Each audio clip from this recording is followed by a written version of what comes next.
ایک عمرہ کم کریں۔ وزارت نے وضاحت کی ہے کہ اس پابندی کا مقصد رش کو کم کرنا، دوسروں کو عمرہ کرنے کا موقع دینا اور ہجوم کے انتظام میں مدد کرنا ہے۔ نسق کے مطابق سعودی حکومت کا ایک پلیٹ فارم جو عمرے کے طریقہ کار کو الیکٹرانک طور پر سہولت فراہم کرتا ہے، ایک ہی شخص کی طرف سے دوسرے عمرے کے لیے اجازت نامہ حاصل کرنے کی کوشش کی صورت میں ایک پیغام لکھا ہوا نظر آئے گا۔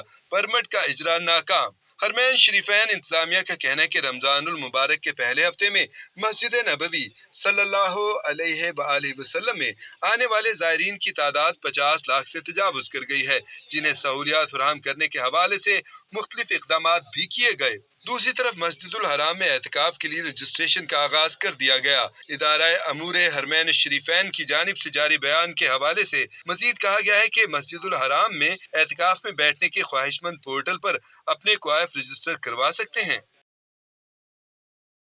رمضان المبارک میں عمرہ ایک ہی بار ہوگا۔ سعودی عرب نے دوبارہ عمرہ کرنے کی اجازت ختم کر دی۔ سعودی عرب نے کہا ہے کہ رمضان المبارک کے دوران مکہ مکرمہ میں لاکھوں زائرین کو منظم کرنے کے لیے ایک سے زائد عمرے کی اجازت نہیں ہے۔ سعودی وزارت حج و عمرہ نے کہا ہے کہ رمضان المبارک میں دو یا دو سے زیادہ عمرے کرنے کے لیے کوئی اجازت نامہ جاری نہیں کیا جاتا اور زائرین پر زور دیا گیا ہے کہ وہ مقدس مہینے میں ایک عمرہ کم کریں۔ وزارت نے وضاحت کی ہے کہ اس پابندی کا مقصد رش کو کم کرنا، دوسروں کو عمرہ کرنے کا موقع دینا اور ہجوم کے انتظام میں مدد کرنا ہے۔ نسق کے مطابق سعودی حکومت کا ایک پلیٹ فارم جو عمرے کے طریقہ کار کو الیکٹرانک طور پر سہولت فراہم کرتا ہے، ایک ہی شخص کی طرف سے دوسرے عمرے کے لیے اجازت نامہ حاصل کرنے کی کوشش کی صورت میں ایک پیغام لکھا ہوا نظر آئے گا۔ پرمٹ کا اجرا ناکام۔